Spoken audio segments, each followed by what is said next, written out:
Hello and welcome back to Yorkshire Railway, and welcome back to another model railway review.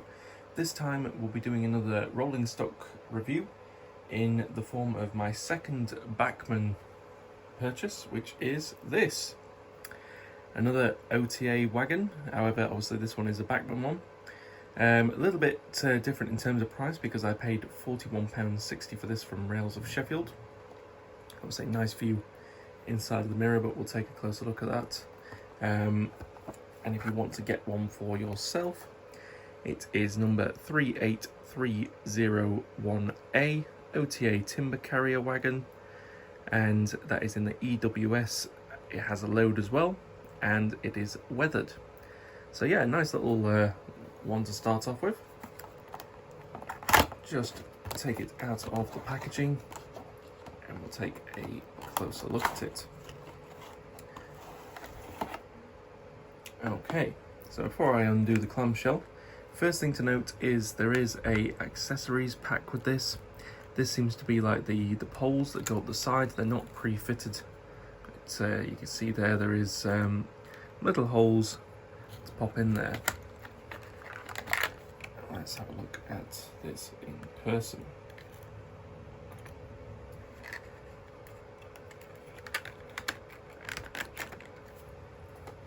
I'll pop that over there. So yeah, so first thoughts out of the bag. Certainly is a little bit heavier than the Hornby version. However, I wonder if that is to do with this load, which by the looks of it is removable. Which it is, yes. I'll take that out. We'll remove this little bit of plastic. There we go. So yeah, in terms of weight, I'd actually wager I think it's lighter.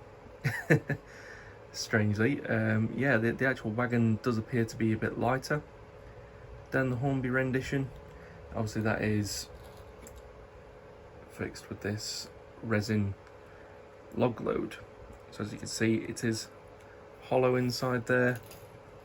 So yeah, it is it's fully resin, but quite a nice painting to it. Obviously you've got this darker logs and the lighter logs, so that is quite nice in a sense. A bit of natural variation in there, but it is nice that it comes with a load. So let's have a look at the wagon itself. First thing to note, it's very light, but there are some nice bits of writing. Oops, I'll try and break it before I've done it, but if the camera can focus, yeah, if you can see that a little bit better now. Yeah, absolutely fantastic. Really, really fine writing on there. Underframe wise, yeah, very, very similar to the Hornbys, obviously in a black coloration, so I think it does look a little bit better, a bit more realistic. So we've got this separate painted, I think it's like a brake lever. If we move to the ends, you can see this is the sort of weathering we've got, as well as the writing we have there. Buffers appear to be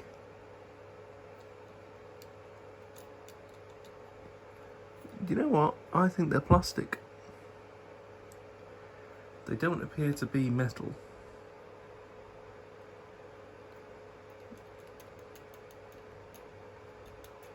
Actually, yes, they're metal, but they're not sprung. Yeah, it's me feeling it. Yeah, they are metal, but definitely not sprung, but they are painted, which is quite nice. Also, the axle boxes are painted just like the Hornbys. The main difference really is the bed of the wagon itself. This appears to be like a hexed sort of metal grid. Very, very finely detailed. I'm not even sure if my camera can pick that up.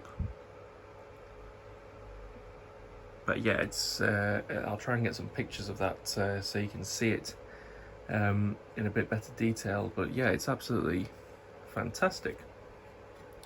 Also, if we pop the load back on, yeah, it massively increases the weight that wagon loads. So yeah, you can see where that's coming from.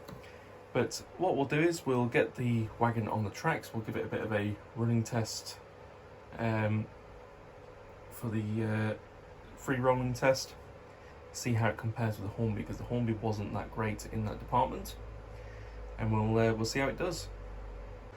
Okay, so I've got it down onto the track, and one interesting thing to note is I'm not sure if this is the Hornby's one or the Bachmann's, but the Hornby's coupled up to the Bachmann, but I keep pulling this off the rails, but the Bachmann isn't connected. So that is one thing interesting to note, whether it is on the Hornby side or the Bachmann side. Is it actually, because yeah, there we go, see, it's yeah, bit of a strange one. I would say, looking at it, that it is the Hornby, but I guess the only way really to test this is to grab another wagon, and we'll put that in between them. We'll grab this HIA wagon.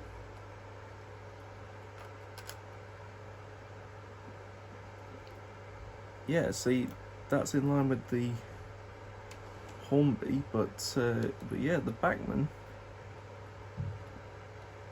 sits massively higher, so it'll connect to it. But yeah, it's how long is it going to be until that wagon falls off? So we'll have to see how that is with the locomotives. But yeah, it does appear to be the Bachmann. See, that's disconnected there.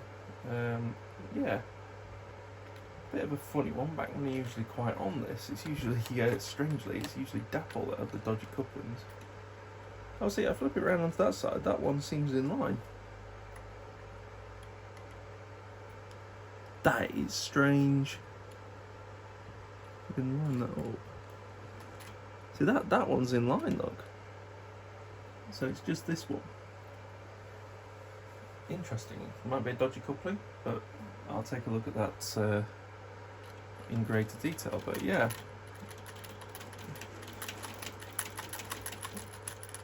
that seems locked and loaded. So yeah, we'll see what's going off.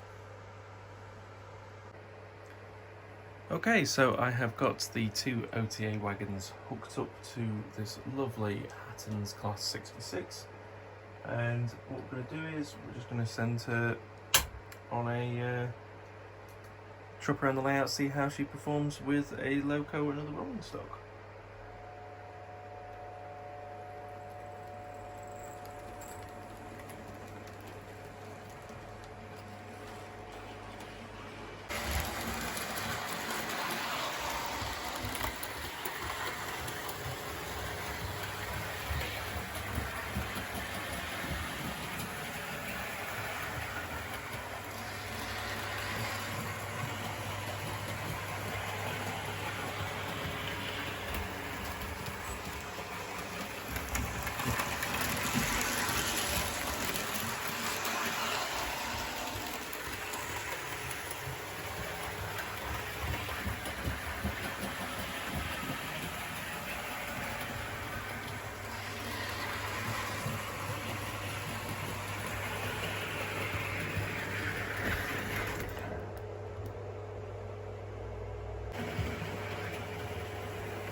Alright then, so let's have some ratings for the Bachmann OTA Timber wagon in the EWS livery with load.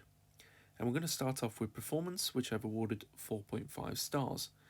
So the main reason why I've awarded it not quite 5 stars is just because it's an absolutely lovely free rolling piece of rolling stock. You know, the weight is good with the load on it. It's absolutely fantastic, really. Other than the fact the couplings just sit that little bit too proud of other manufacturers' couplings. And I've tested it with a range of wagons, and it seems to be the same on all of them, that the couplings on this just sit that little bit too tall. So, you know, it sort of puts that doubt in your mind, is it going to become uncoupled at some point running with a non-Bachmann piece of rolling stock? So that's sort of why I've knocked it down from being 5 stars. However, I imagine if you run a rake of Bachmann OTAs, they should all probably be at the same height because it will be the same chassis and same design. So you should have no issue with that whatsoever. Detail wise, I've awarded it 4.5 stars as well. It's absolutely excellent that it has a realistic load on there, although I'm not sure it's not. I'm not sure that it's entirely realistic as such, because there is quite some large gaps between the logs. I'm not sure in terms of scale if they are true to scale. I'll have to certainly have a look at that. But yeah, there is something a little bit off about it. I don't know if it's the paintwork on them or if it's the moulding itself, but either way, it is quite nice that they are added to it. Certainly under the underframe, it's as detailed as the Hornby rendition. However, because a lot of that is in the picked out in black, it's less noticeable. But not to say that it's not there, but certainly does get a really high score. It's more the loads that sort of dropping this down a little bit, although it is nice that it is included. Livery, I've awarded it 5 stars. Certainly, this is obviously in the EWS, and it's slightly weathered as well by the looks of it, although it doesn't state that on the packaging, I don't believe. I can't remember now. Oh, yes, it does. Sorry about that. That's my bad. I've just checked the box now. So, yes, it is weathered and does state that on the box. So, yeah, it is quite nice that it has that sort of light weathering. As I say, I'm not 100% fan, but I am quite warming to it. The Bachmann's weathering is really nice. It's not too over the top and just gives it a little bit of something extra. It's like that little bit of garnish that you put on your meal after you've made it. So yeah, it is quite nice. I do quite like the Bachmann weathering. So yeah, 5 stars on the livery. Quality wise, I've awarded it 3.5 stars, and this might be where it comes a bit harsh. Simply because the performance was a lot better, I found, than the Hornby's. The wheels are a lot more free running and had no issue with the weight or whatever. It's simply the couplings, and I think that a manufacturer such as Bachmann should have the quality control to sort of notice that, because to me is, if you've got a company like Bachmann, that must mean that they only test with Bachmann rolling stock and they don't test with any other manufacturers, which I know there's not a standard in terms of the height of what a coupling needs to be. So they've obviously just tested it with their own rolling stock and not thought, what we should probably do is we'll just go and buy a selection of random manufacturers. Doesn't necessarily have to be Hornby, Dapol, any of the major brands like that. You could take absolutely anything and just make sure that they all couple up together. Either that, there needs to be like an industry standard in which the coupling height needs to be, because that would stop issues such as this occurring. And it's not the only Bachmann rolling stock that I've got coming up that has this issue. So yeah, it's interesting to take note on that. So yeah, I've dropped it to 3.5 stars purely because it's something that needs to be addressed, and purely because it's a bigger manufacturer. Therefore, they should have the manpower to notice this.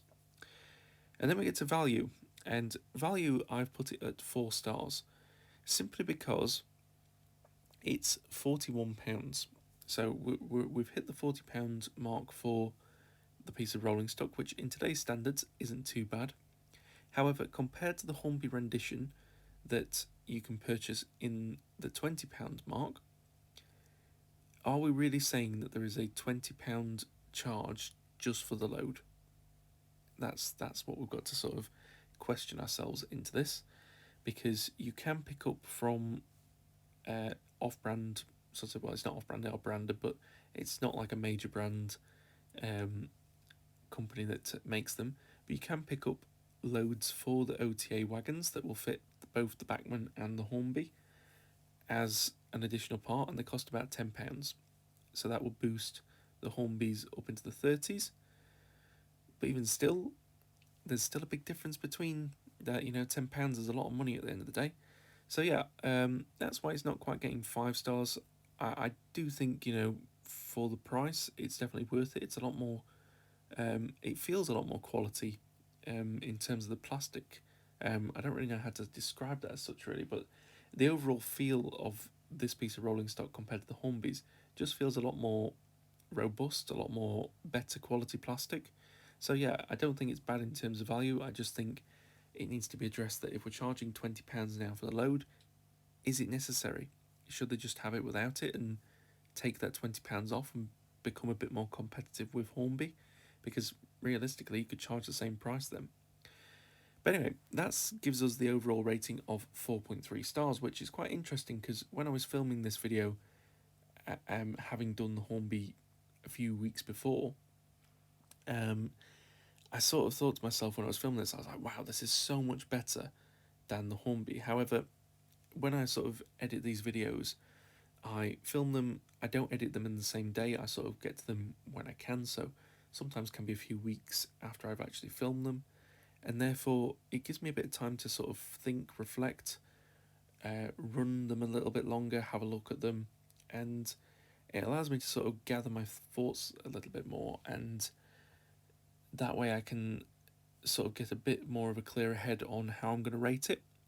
And having looked at the overall rating compared to the Hornbys, there's literally 0.1 in favour of the Bachmann, which I was a little bit more surprised about because when I first took it out of the box, I was like, this is vastly better, it's so much better.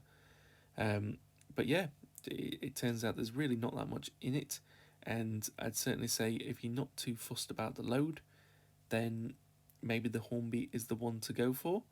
But for me, I do think the Bachmann is worth it, and once you put the struts in place and it's all glued in, it looks 10 times better. It's really suits it. I certainly get why they haven't put them in because of the load, because it's sort of like a resin base, it's quite heavy, so you have any of that sliding around in transit probably would snap the struts off. So I totally get why it's not in place, but they could probably put it in a bigger box, and they could have put the struts in place like they have with the Hornby and packaged it very similar.